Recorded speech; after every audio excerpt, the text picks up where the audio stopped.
n'abayobozi mu nzego zitandukanye harimo n'abahagarariye ibihugu byabo mu Rwanda. Ku tariki 24 z'ukwezi kwa karindwi 2025 nibwo Perezida wa Repubulika Paul Kagame yagize Dr Justin Nsengiyumva Minisitiri w'Intebe. Hashingiwe ku ngingo y'124 itegeko nshinga iyo hashyizweho Minisitiri w'Intebe mushya hashyirwaho na guverinoma nshya. Ingingo y'116 itegeko nshinga ivuga ko Minisitiri w'Intebe ashyirwaho kandi akavanwa ku mirimo na Perezida wa Repubulika, ariko abaminisitiri, abanyamabanga ba leta n'abandi bagize guverinoma bashyirwaho na Perezida wa Repubulika amaze kugisha inama Minisitiri w'Intebe. Rero ejo ku itariki 24 z'ukwezi kwa karindwi nibwo Perezida wa Repubulika Paul Kagame yashyizeho guverinoma nshya igizwe n'abaminisitiri 21 n'abanyamabanga ba leta 10 n'abandi bayobozi bakuru 4. Reka tubabwire ko Minisitiri w'Intebe Dr Nsengiyumva Justin niwe uri bubanze kurahira, nyuma ye nibwo abagize guverinoma nabo baza kurahira. Dr Nsengiyumva Justin, Minisitiri w'Intebe mushya w'u Rwanda, yari asanzwe ari Vice Guverineri wa Banki Nkuru y'Igihugu.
Murakoze.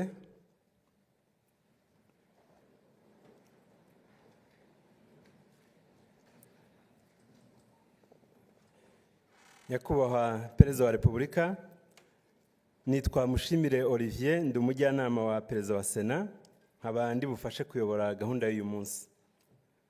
Nyakubahwa Perezida wa Repubulika, bayobozi batumirwa mwese muteraniye hano, nk'uko biteganywa n'itegeko nshinga rya Repubulika y'u Rwanda mu ngingo yaryo y'116 ivuga ishyirwaho ry'abagize guverinoma, ku wa gatatu tariki ya 23 Nyakanga 2025, Nyakubahwa Perezida wa Repubulika yashyizeho Minisitiri w'Intebe. Nk'uko kandi biteganywa n'itegeko nshinga rya Repubulika y'u Rwanda mu ngingo yaryo y'118 ivuga irahira ry'abagize guverinoma, n'ingingo yaryo ya 63 ivuga indahiro y'abayobozi, Nyakubahwa Perezida wa Repubulika muri uyu mwanya mugiye kwakira indahiro ya Minisitiri w'Intebe Dr Nsengiyumva Justin. Arigira imbere.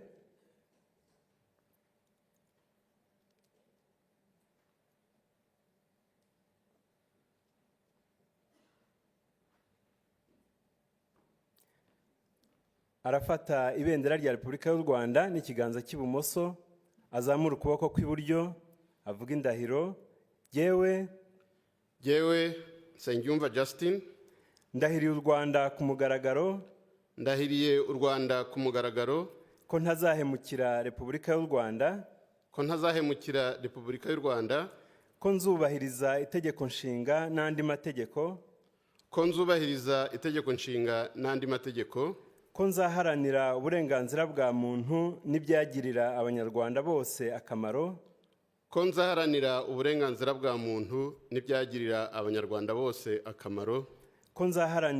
ubumwe bw'abanyarwanda,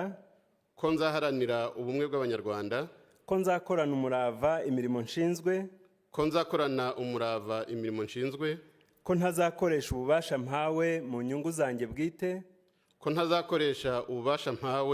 zanjye bwite, nintatira iyi ndahiro nzabihanirwe n'amategeko. nintatira iyi ndahiro nzabihanirwe n'amategeko. Imana ibimfashemo. Imana ibimfashemo. Murakoze.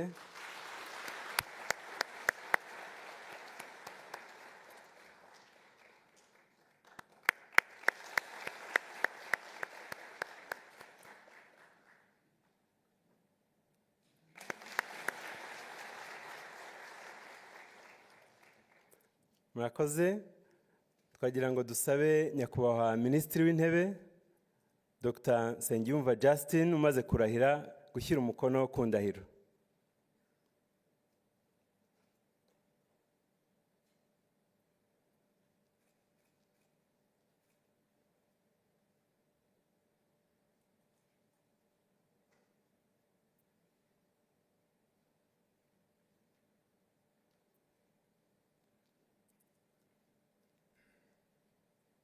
Twongere dushimire nyakubahwa Minisitiri w'Intebe umaze kurahira.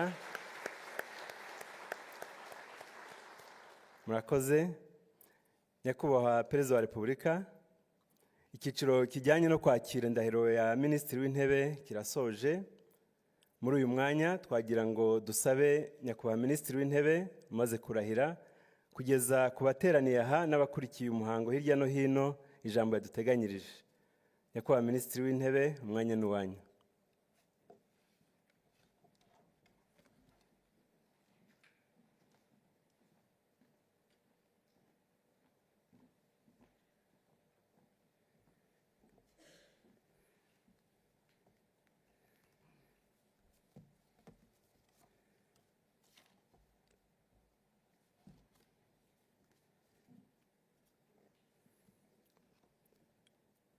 Nyakubahwa Perezida wa Repubulika, bayobozi mwese duhuje inshingano zo kubaka igihugu cyacu, namwe mwese mwaje kwifatanya natwe muri uyu muhango. Ndashaka kubanza gushimira byimazeyo nyakubahwa Perezida wa Repubulika y'u Rwanda ku cyizere yangiriye.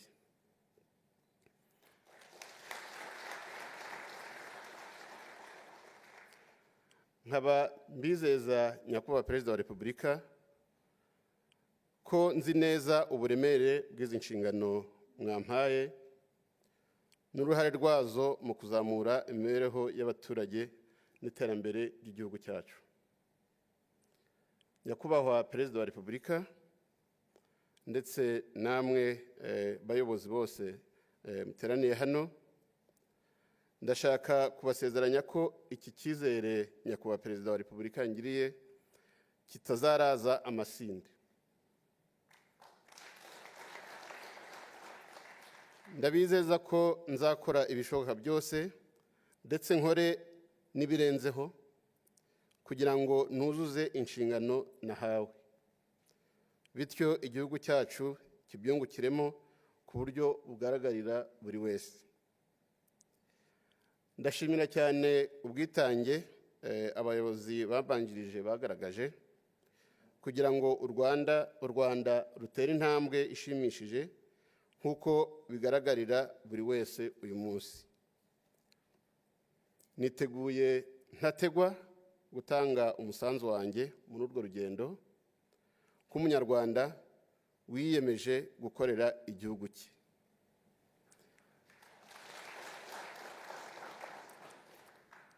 Nzaharanira gukorera mu mucyo, nzita mbere na mbere ku bibazo by'abaturage, nzafatanya n'inzego zose kugira ngo ibyo twiyemeje tubigereho kandi nta munyarwanda dusize inyuma. Nyakubahwa Perezida wa Repubulika, nongeye ndabashimiye, namwe mwese muteraniye hano ndabashimiye. Murakoze.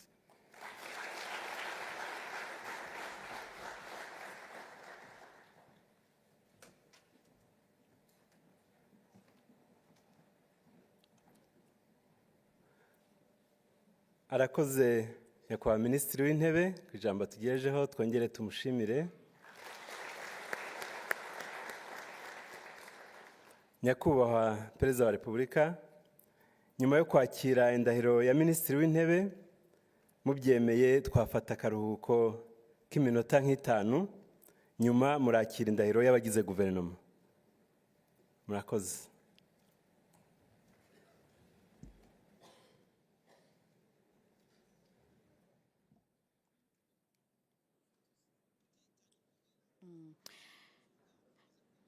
Rero ahangaha turi ni mu ngoro y'inteko ishinga amategeko y'u Rwanda, aho minisitiri w'intebe mushya amaze kurahira, ndetse nyuma yo kurahira avuze ijambo, aho mu ijambo rye ashimiye nyakubahwa perezida wa repubulika ku cyizere yamugiriye, ndetse amwizeza ko icyizere yamugiriye kitazaraza amasinde. Rero reka mbararikire ko mu kanya muza gukurikira indahiro z'abagize guverinoma.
Back.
kwa Perezida wa Repubulika.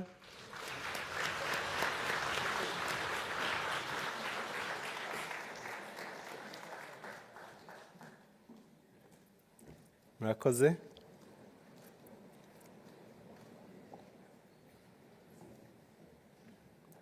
Nyakubahwa Perezida wa Repubulika, bayobozi batumirwa mwese muteraniye hano, nk'uko biteganywa n'itegeko nshinga rya Repubulika y'u Rwanda mu ngingo yaryo y'116 ivuga ishyirwaho ry'abagize guverinoma, tariki ya 24 Nyakanga 2025 Nyakubahwa Perezida wa Repubulika yashyizeho abagize guverinoma. Nk'uko kandi biteganywa n'itegeko nshinga rya Repubulika y'u Rwanda mu ngingo yaryo y'118 ivuga irahira ry'abagize guverinoma, n'ingingo yaryo ya 63 ivuga indahiro y'abayobozi. Nyakubahwa Perezida wa Repubulika, muri uyu mwanya mugiye kwakira indahiro z'abagize guverinoma bagizwe n'abaminisitiri n'abanyamabanga ba leta.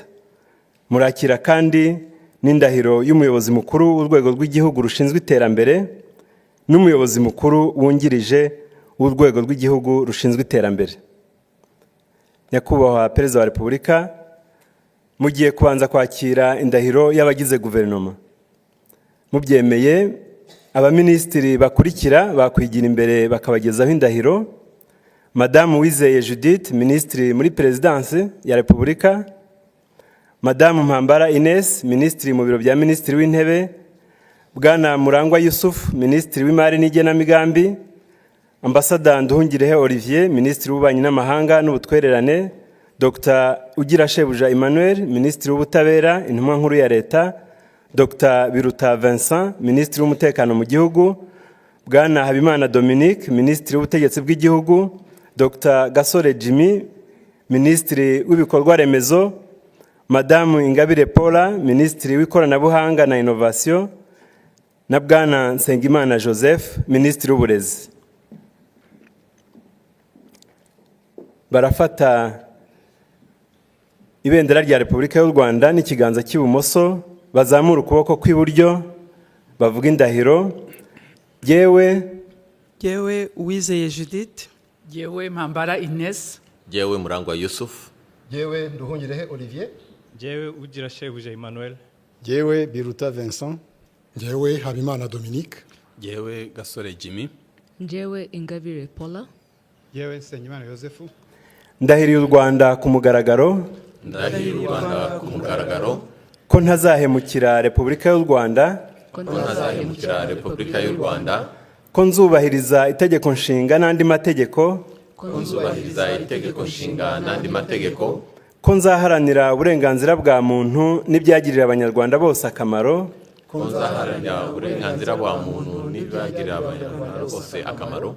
nzaharanira ubumwe bw'abanyarwanda,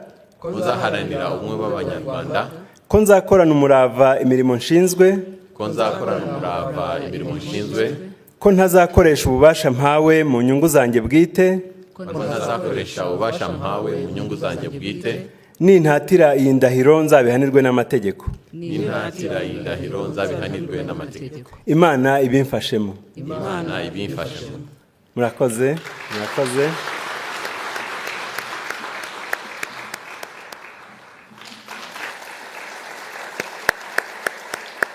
Murakoze banyakubahwa.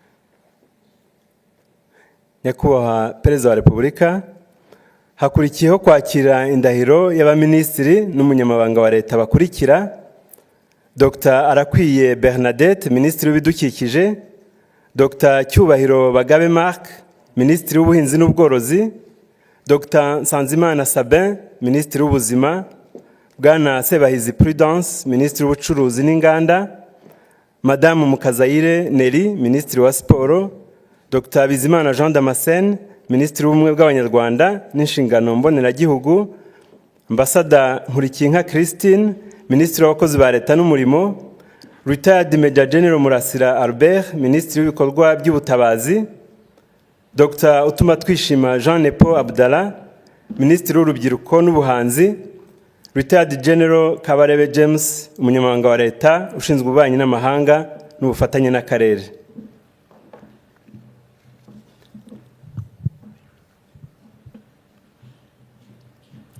barafata ibendera rya Repubulika y'u Rwanda n'ikiganza cy'ibumoso, bazamura ukuboko kw'iburyo, bavuga indahiro.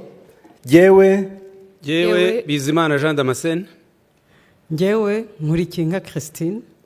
Jyewe Retired Major General Murasira Albert.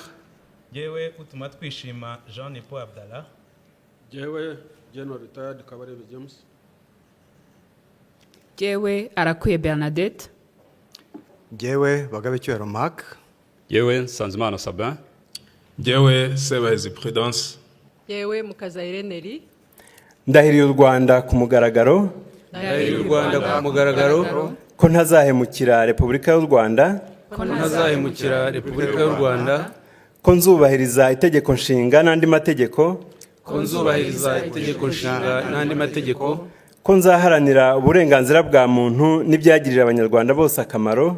Ko nzaharanira uburenganzira bwa muntu n'ibyagirira abanyarwanda bose akamaro. Ko nzaharanira ubumwe bw'abanyarwanda. Ko nzaharanira ubumwe bw'abanyarwanda. Ko nzakorana umurava imirimo nshinzwe. Ko nzakorana umurava imirimo nshinzwe. Ko ntazakoresha ububasha mpawe mu nyungu zanjye bwite. Ko ntazakoresha ububasha mpawe mu nyungu zanjye bwite. Nintatiriye indahiro nzabihanirwe n'amategeko. Nintatiriye indahiro nzabihanirwe n'amategeko. Imana ibimfashemo. Imana ibimfashemo. Murakoze. Murakoze.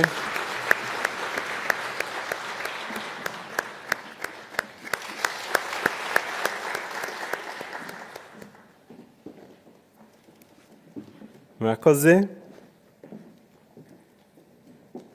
Nyakubahwa Perezida wa Repubulika, hakurikiyeho kwakira indahiro y'abanyamabanga ba leta bakurikira: Madamu Mutesi Linda Rusagara, umunyamabanga wa leta ushinzwe kwegeranya imari n'ishoramari rya leta; Bwana Kabera Godefroid, umunyamabanga wa leta ushinzwe imari ya leta; Ambassadeur Wihanganye Jean de Dieu, umunyamabanga wa leta ushinzwe ibikorwa remezo; Madamu Kayisire Marie Solange, umunyamabanga wa leta ushinzwe ubutegetsi bw'igihugu; Madamu Irere Claudette, umunyamabanga wa leta ushinzwe uburezi; Madamu Umutoni Sandrine, umunyamabanga wa leta ushinzwe urubyiruko n'ubuhanzi; Dr Butera Ivan, umunyamabanga wa leta ushinzwe ubuzima; Dr Ndabamenye Telesphore, umunyamabanga wa leta ushinzwe ubuhinzi n'ubworozi; na Bwana Rwego Ngarambe, umunyamabanga wa leta ushinzwe siporo.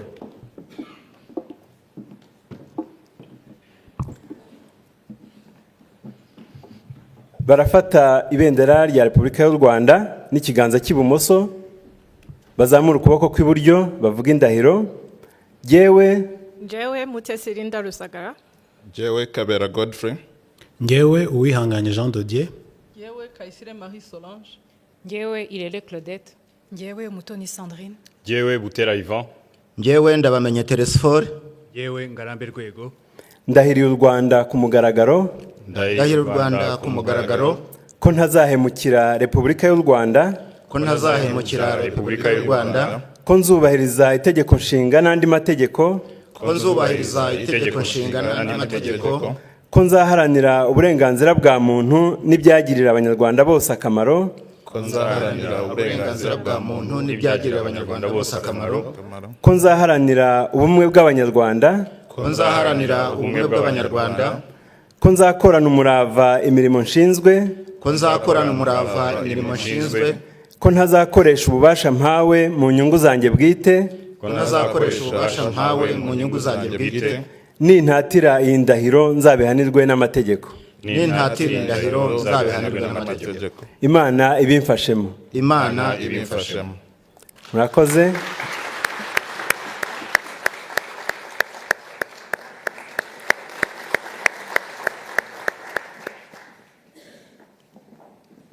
Murakoze.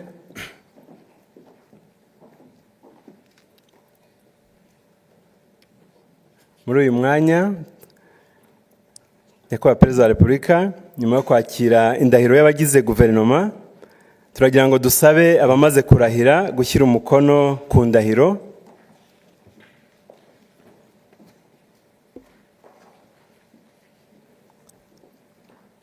Twagira ngo kandi tubamenyeshe ko Minisitiri w'Ingabo na Minisitiri w'Uburinganire n'Iterambere ry'Umuryango batarahiye kubera ko bari mu butumwa bw'akazi hanze y'igihugu, bityo nyakubahwa perezida wa repubulika mukazakira indahiro yabo mu gihe cya vuba.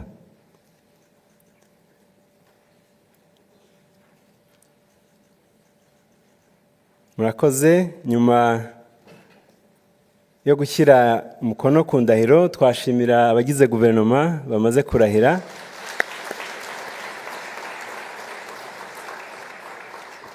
Nyakubahwa perezida wa repubulika, muri uyu mwanya hakurikiyeho kwakira indahiro y'abayobozi bakuru b'urwego rushinzwe iterambere mu Rwanda, aribo Bwana Afrika Jean Guy, umuyobozi mukuru w'urwego rushinzwe iterambere mu Rwanda, na Madamu Muganza Juliana Kangeri, umuyobozi mukuru wungirije w'urwego rushinzwe iterambere mu Rwanda.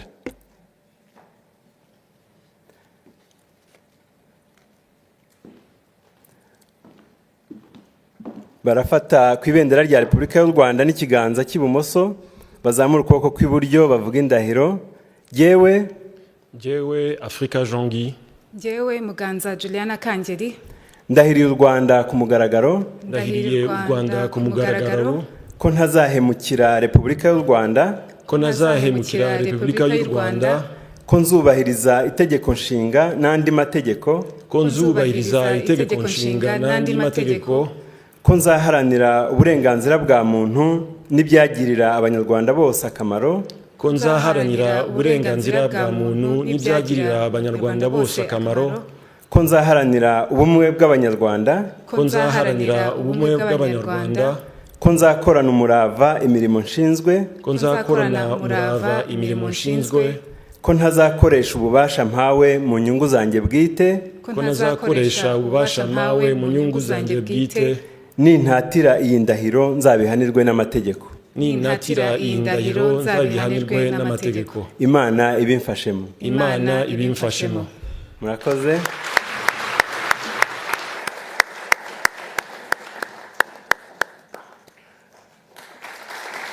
Murakoze.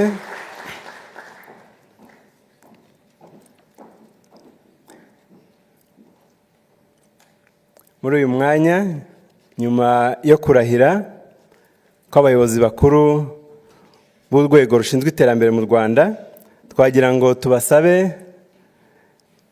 bashyire umukono ku ndahiro. Twagira ngo kandi twibutse nk'uko mwabisomye mwabibonye mu itangazo ko urwego rushinzwe iterambere mu Rwanda ari rwo rureberera ikigo gishinzwe mine, peteroli na gazi mu Rwanda, ndetse n'ikigo gishinzwe guteza imbere ubukerarugendo bushingiye ku nama. Urwego rushinzwe iterambere mu Rwanda RDB nirwo ruzareberera ibyo bigo byombi. Tukaba twakongera tugashimira abayobozi bakuru b'urwego rushinzwe iterambere mu Rwanda RDB bamaze kurahira no gushyira umukono ku ndahiro yabo.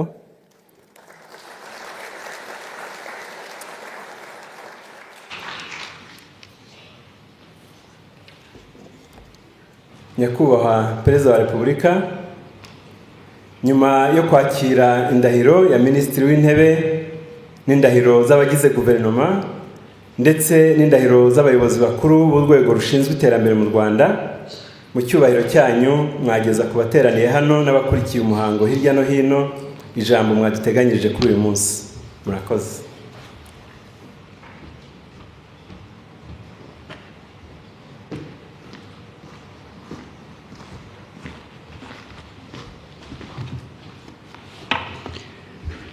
Mwaramutse neza mwese.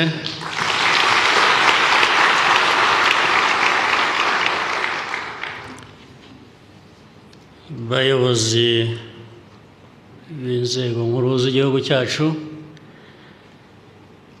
nyakubahwa ari minisitiri w'intebe umaze kurahira, abagize guverinoma n'abandi bayobozi baturahiriye imbere hano, abanyarwanda bose bakurikira uyu muhango, nagira ngo ntangirire kubasuhuza mbifuriza ubuzima n'ibihe byiza.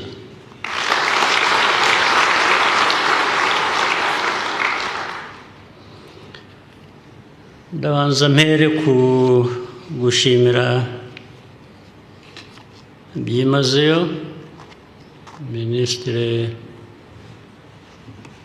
ucyuye igihe, Prime Minister ucyuye igihe, Prime Minister Ngirente, kugira ngo mbanze mushimire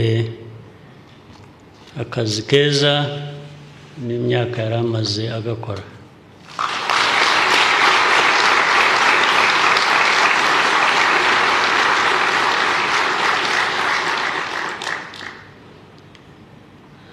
Twakoranaga neza ku buryo najyaga mutera urubwa,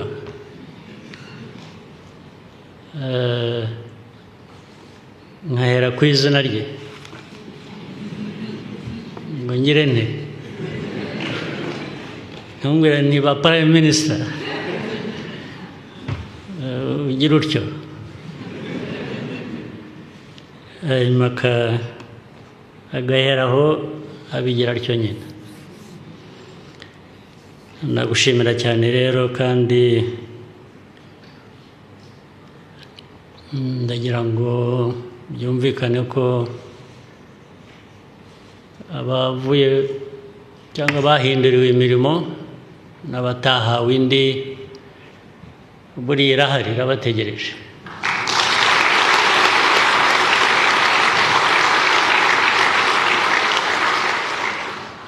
Birahinduka gusa, ariko ntabwo birangirira aho ngaho, niko bikwiriye kumvikana.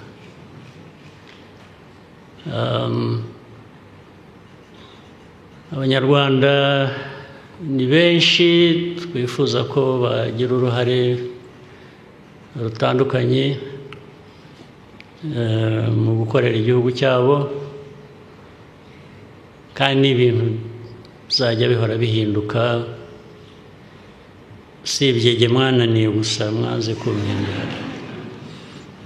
Ndashaka guhinduka nanjye, ariko mukanga, ubwo nanjye igihe cyanjye kizagera.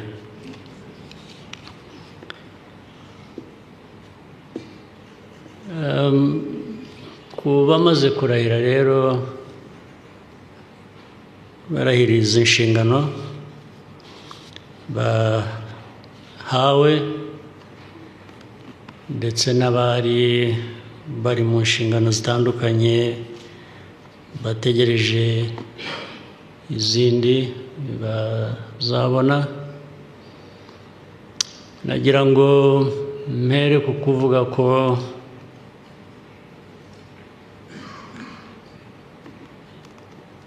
izi nshingano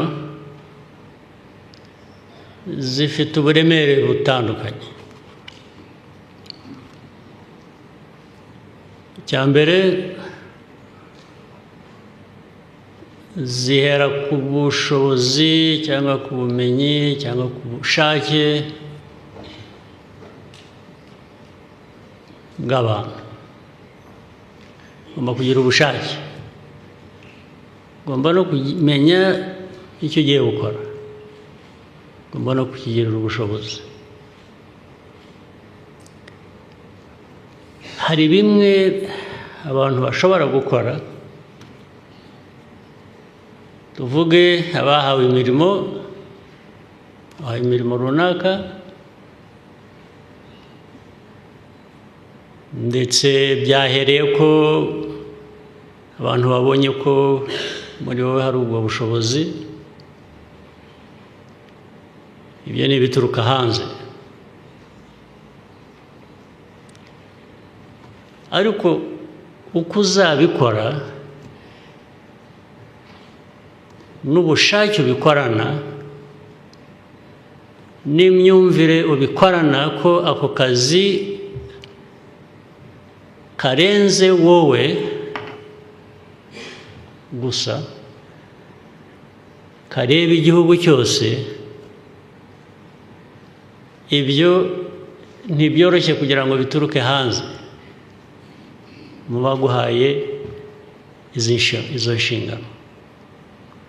Ni wowe birimo. uko ubikoresha uhereye ku bikurimo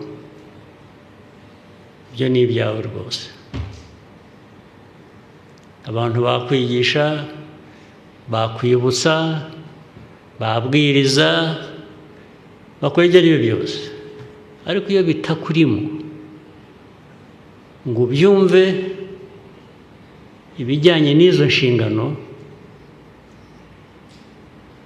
biri muri wowe, akazi ntabwo gashobora kugenda neza.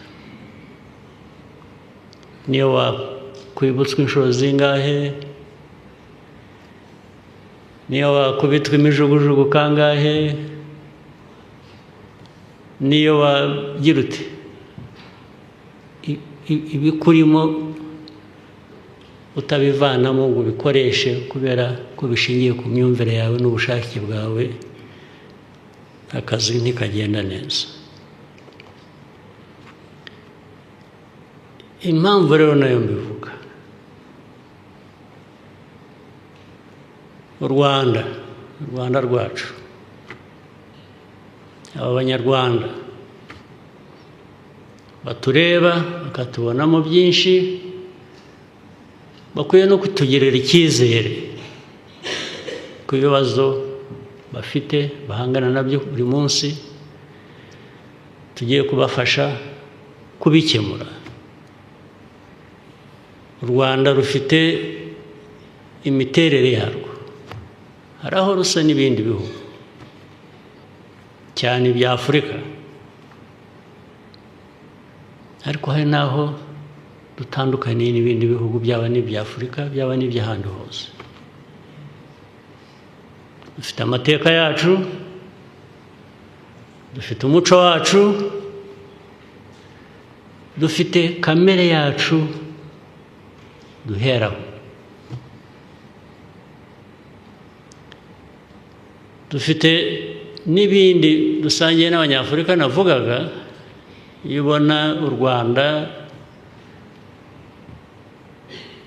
naho ruva naho rujya cyangwa aho ruri ubu ngubu, buri munsi tuvuga amajyambere, atera imbere n'ibyo. Hari abandi bateye imbere. Kuki abandi bateye imbere tugasigara? Kuki twasigaye inyuma? Hari impamvu ishingiye no ku kuntu dutandukanye. Ubundi iyo tutaza kuba dutandukanye bigeze aho, natwe tuba duteye imbere. Ariko impamvu ni iyi. Impamvu ni amateka, impamvu ni imikorere, impamvu hari ibyo ntari bujyemo bitaza kumvikana nabi, ariko tugomba gukosora byanze bikunze.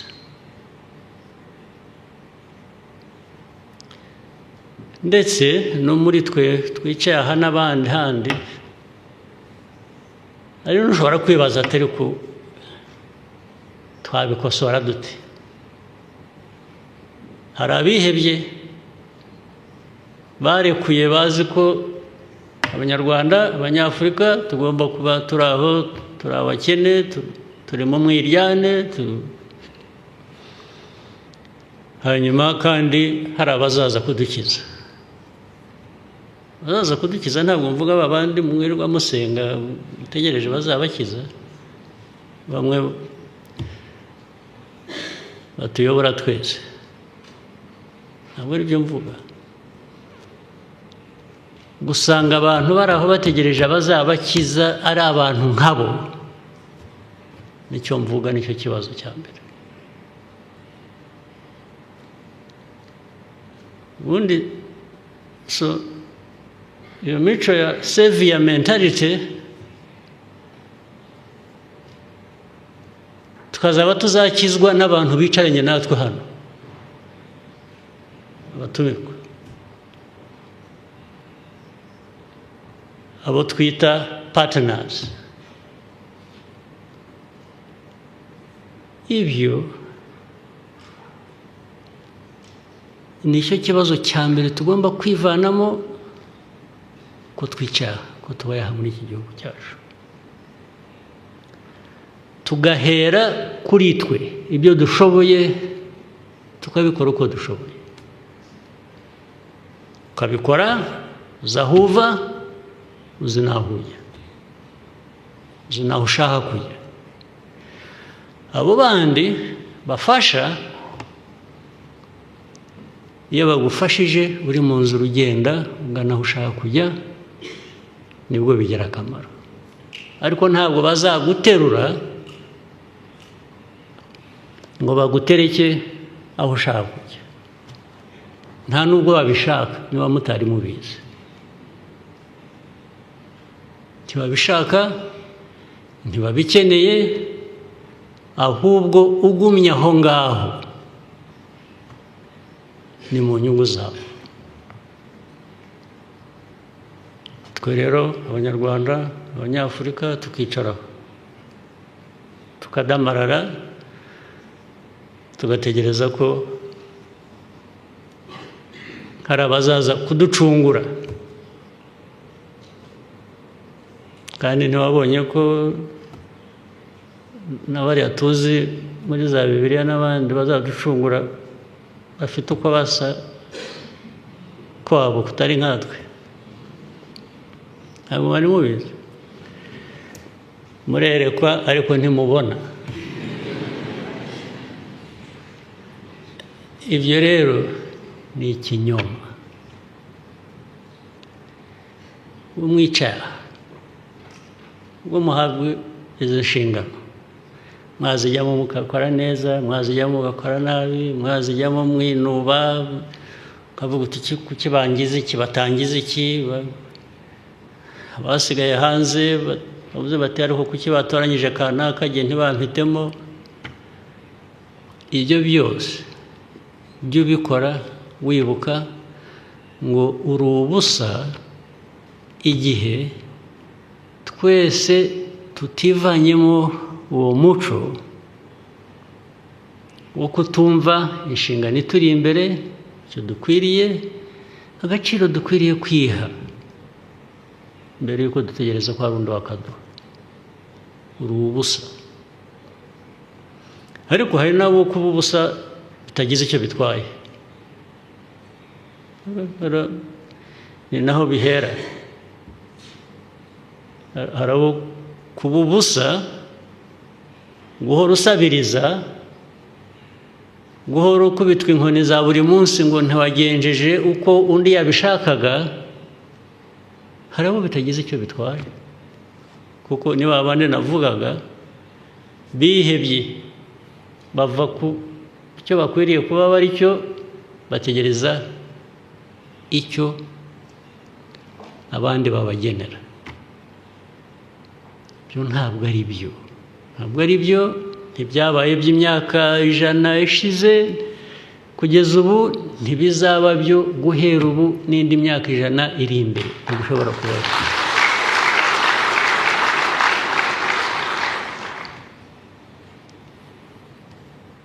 Niyo umuntu abivuga atya rero, ikibabaje ni uko ku mpande zombi ari twebwe turi aho ngaho hakwiriye gukosorwa, ari bariya nabo batugenza uko ukwiriye gukosorwa. Bose twese hamwe turi kimwe, binyura mu gutwi kumwe bigahita mu kundi, bikakomeza uko byabaye imyaka yose ishize. Ndabivugira, nzahora mbisubiramo, tugomba kubisubiramo.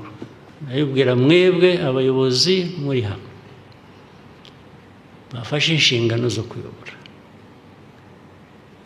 Niba mutabyumva, ubu nababwira ko turi mu ibasi tutazi n'aho ijya, turi muri bisi, ufite umushoferi uyobora, adakora agisida, ariko abari mu bisi ntibazi aho bajya. Niko bigenda iyo abayobozi ibyo batabyumva. Duhora tugenda tuzunguruke muri iyo bisi twisange aho twaturutse, aho twahereye urugendo. Abantu ntibavamo bavuge ngo twagarutse hahandi, ubwo bamaze amasaha angahe bagenda mu bisi, bajya gusohokamo bagasanga bari aho batangiriye. Niko ari u Rwanda, ari Afurika, imiterere yacu, imikorere yacu, imyumvire yacu tutivanamo ngo hindura ibigomba guhinduka, niko bigenda.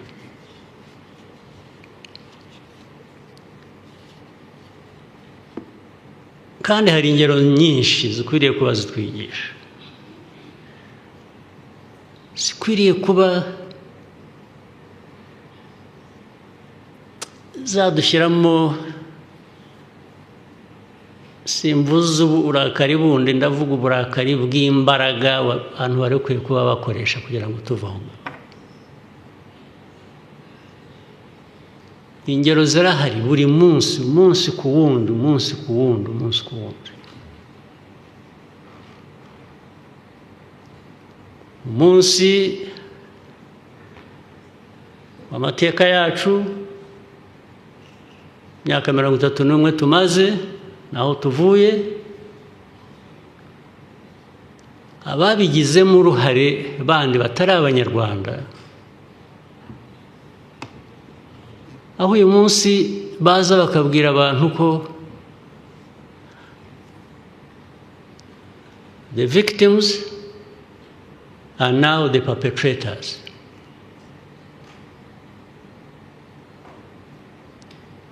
Barangiza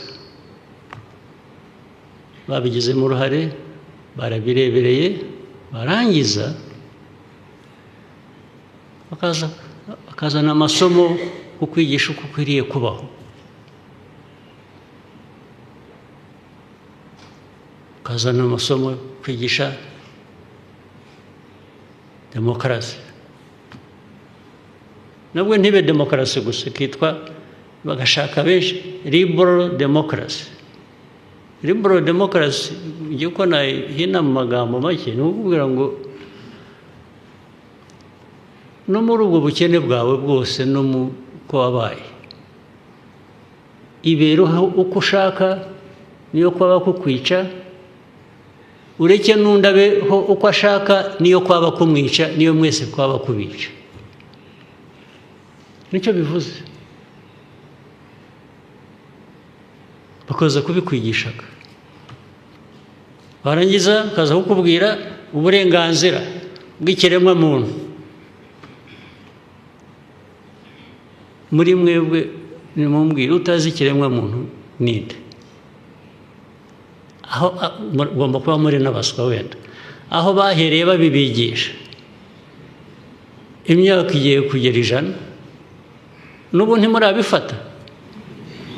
Wahora wigishwa usubirirwamo icyo, ariko se ikiremwa muntu ninde?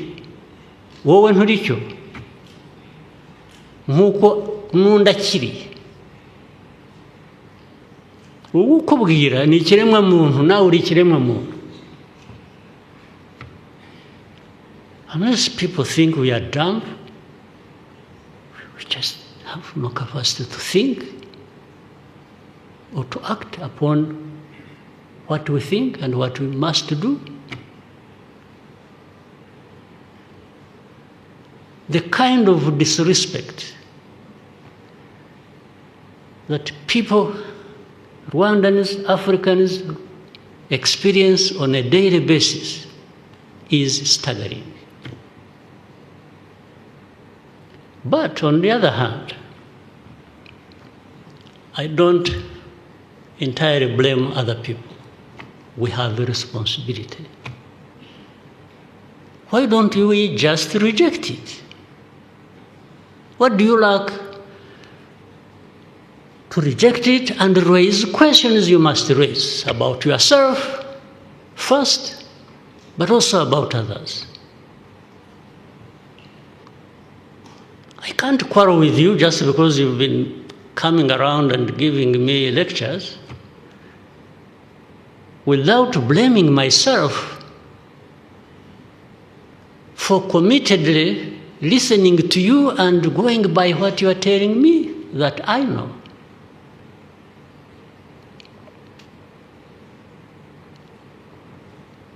And it is as if we are going to do what is right because we have been instructed to do so.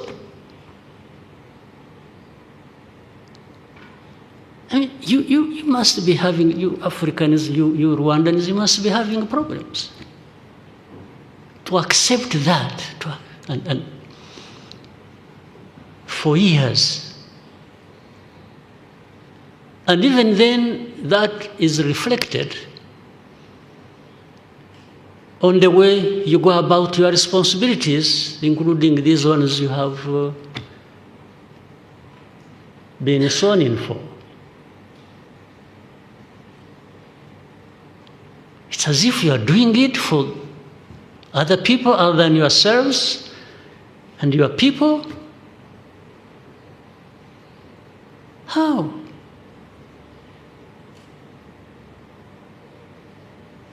Well, in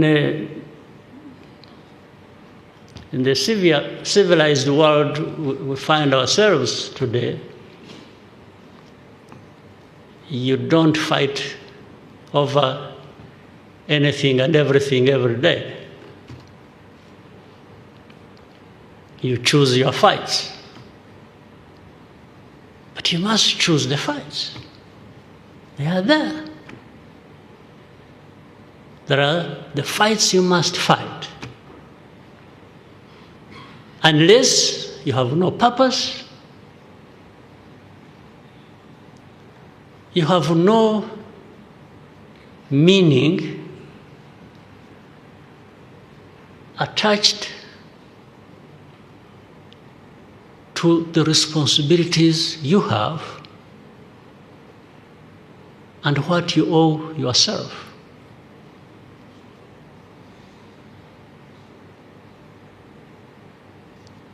You see this every day. So, in short, hear what I'm talking about. The mindset must change. We can't be the same Rwandans, the same Africans we were 100 years ago, 50 years ago. We can't.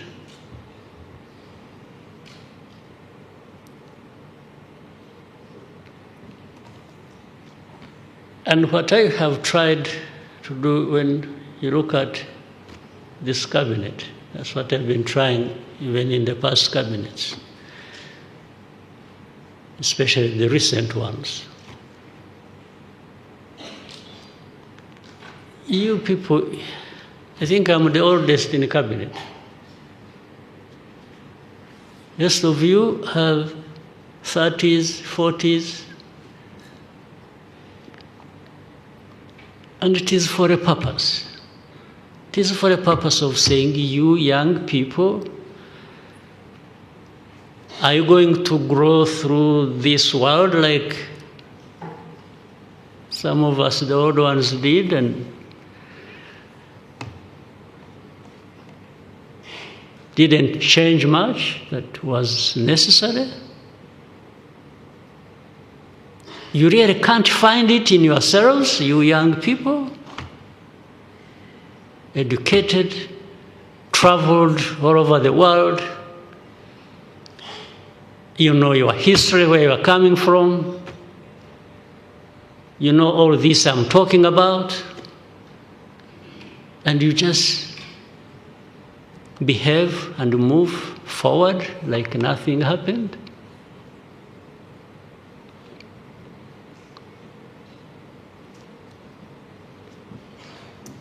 then you start breeding a generation that just complains about things.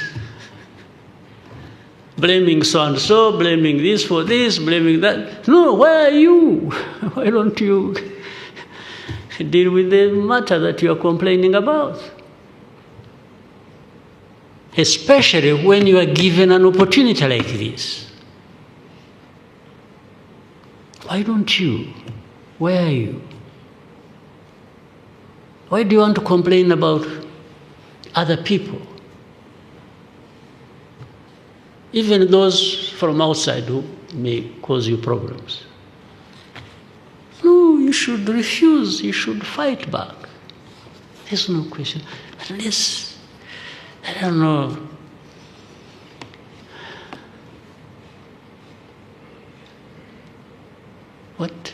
what medicine do you need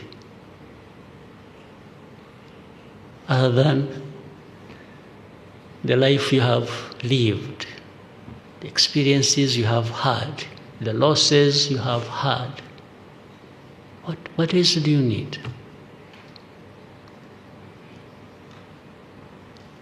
If you're young people, educated, you're carrying a lot of degrees, academic degrees, PhDs, but you are just, I mean, why don't you get this and... but you can't do it unless there's something in you have to correct, the mindset. Even your self-awareness and appreciating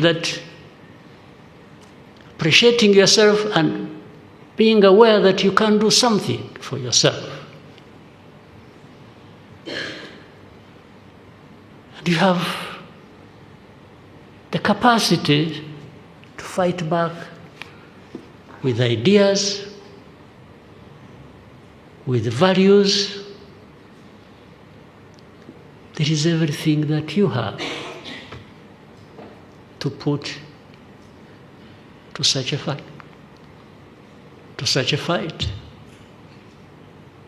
So what do you need? What injection? What medicine you want?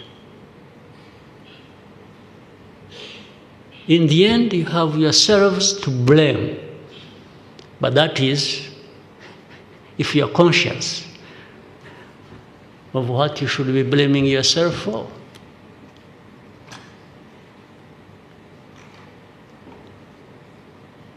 You don't find being a beggar every day or being dictated to as what you must do or ought to do every day. You don't find it wrong.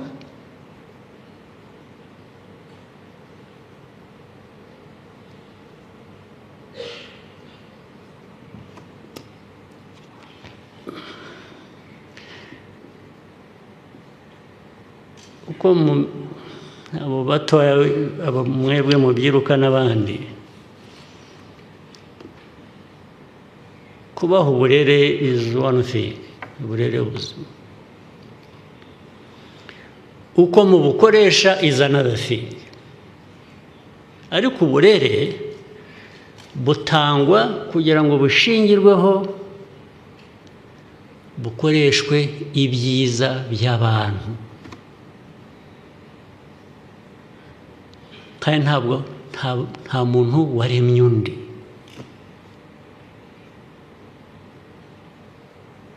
Nta muntu waremye undi. Ibintu byose ni magirirane.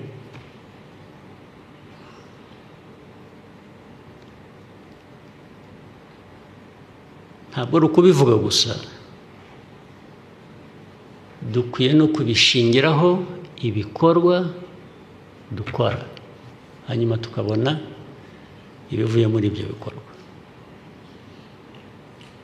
Nagira ngo rero muri ayo magambo maremare nongere nshimire abayobozi mu nzego zitandukanye, ariko mbabwira ko namwe mwisuzume buri cyumweru, buri kwezi, mwisuzume murebe icyo mwahindura. Niba wanakoraga neza urusheho urenze ibyiza wakoraga, kuko byose birashoboka, ariko hagomba kugira ibikorwa. U Rwanda aho ruva n'aho rujya, nk'uko byavuzwe kare, n'aho rugeze ntabwo ruhageze ku busa, nuko nyine abantu bagiye bagira ibyiza bakora. Ariko wibaze iyo tuza kuba ari twese dukora ibyo bikorwa byiza kandi tubikora neza ku buryo dukora dutera imbere muri byo, aho tuba tugeze tuba turenze n'aha ngaha turi. Ariko nanone niba harimo abumva ko aho tugeze niho hacu, niho hadukwiriye, niho twagarukira, ubwo nyine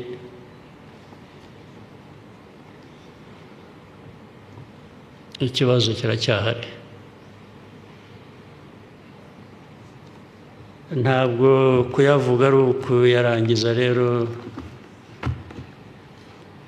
ahasigaye ubwo ni ahanyu. Ibyanjye mba nayababwiye, ngerageza gukora ibyo nshoboye, ubwo namwe reka turebe aho tuganisha igihugu cyacu. Asanteni sana.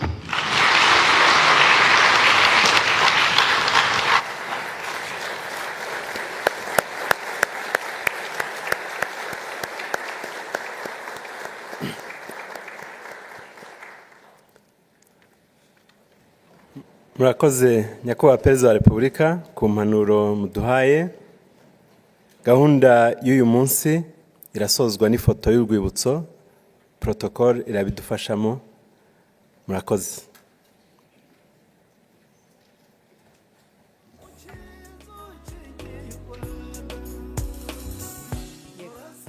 Muranyumva?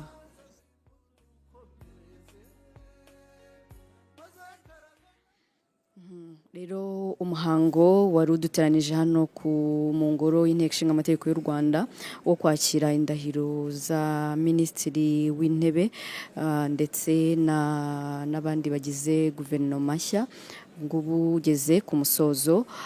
Rero isojwe n'ubutumwa bwa Perezida wa Repubulika Paul Kagame amaze kubaha, aho yatangiye ashimira Minisitiri w'Intebe ucyuye igihe Dr Edouard Ngirente ku buryo bakoranye, ndetse anashimira abayobozi barahiriye inshingano zabo uyu munsi, abasaba ariko gushyira umuturage ku isonga no gukorana umurava inshingano zabo. Yasabye abayobozi mu nzego zitandukanye kwisuzuma bakareba uko bakora, basanga bakora neza bakarushaho, ndetse basanga bakora nabi bakisubiraho. Reka rero tubashimire mwese mwari mudukurikiye, mwari mukurikiye uyu muhango. Dusubize gahunda kuri studio. Mwakoze cyane.